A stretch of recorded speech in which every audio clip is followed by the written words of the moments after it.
There's this special kind of panic when a client messages you halfway through an event. Hey, can we get some photos for social? Every photographer has two options in that moment. Option 1, I will have something for you tonight. Option 2, you pull up your phone and open the cloud album and then say, check your cloud album. The last upload was 20 minutes ago. That's what we are covering today. I'm going to walk you through exactly what's happening on my end, behind the scene, during a live event. Not just the software I'm using, but the actual thinking. Quick background. For the past 10 years, I've been leading multiple photographer and videographer teams around the world. For a long time, I worked like everyone else. Shoot everything, figure it out later, and delivery a few days later after the event. But the problem here is, a few days later is already old news. The window where people actually care, where your client can post and get traction, is right now. So I rebuilt my entire approach around one question. What does it take to have clean, edited, categorized photos ready before the last guest leaves? Here is the system I landed on. Phase 1. Before you ever arrive, I want to start here because this is the phase most photographers complete under-invest in. And it's the phase that determines whether your days run smoothly or feel like you are chasing your own tail. Before every event, I do 3 things.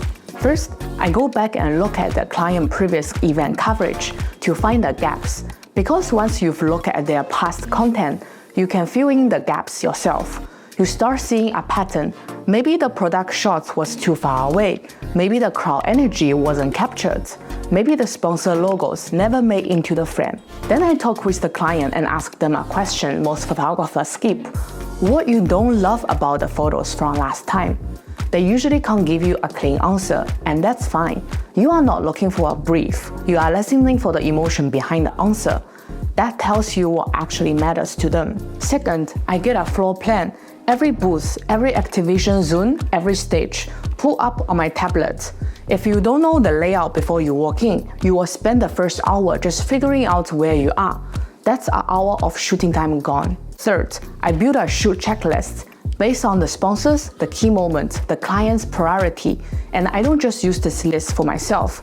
This checklist is what I use to manage the whole team throughout the day. Phase 2, setting up the team. When you are running a team for shooting 2 photographers, 3, sometimes 5, things can get messy really fast. 2 things will quietly ruin your whole workflow if you don't deal with them upfront. Number 1, sync every camera to the exact same time, down to the second.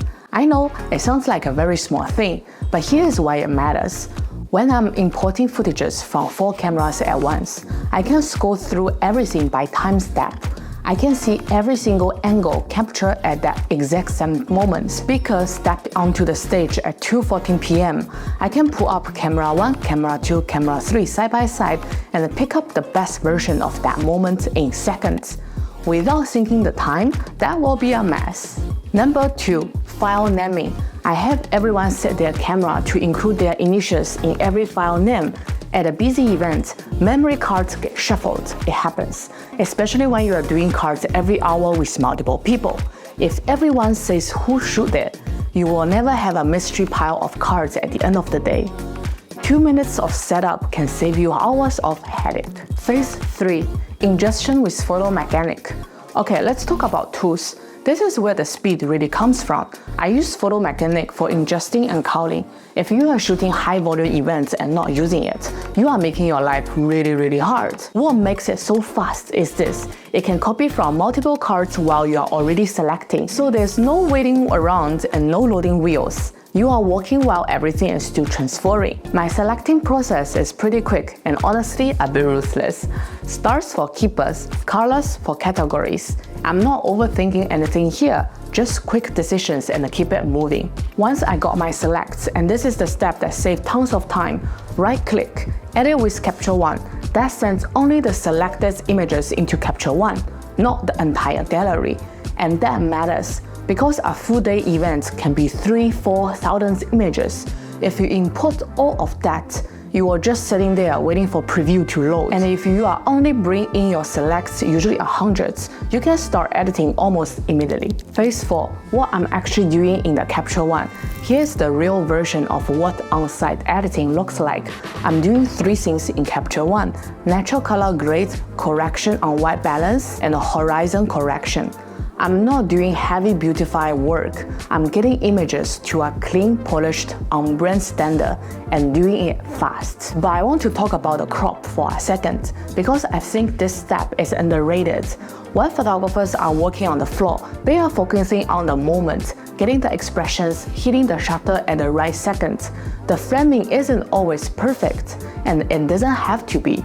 When I look at that image from back, I can see it with fresh eyes. I can crop tighter, reposition the subject, clean up what's distracting. A photo that felt average when it was taken can become a strong, intentional image after a 4:4 crop. I think of it as a second chance at composition, and honestly, some of my best edits of the day come from that step. Phase 5, the hourly loop, last piece, and this is what actually makes real-time delivery possible.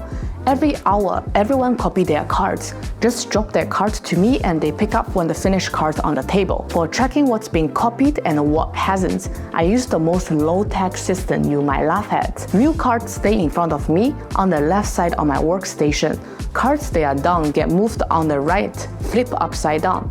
That's it. You can see from across the room where it has been handled. And while the cards are copying, that's when I pull up my checklist and do a quick check.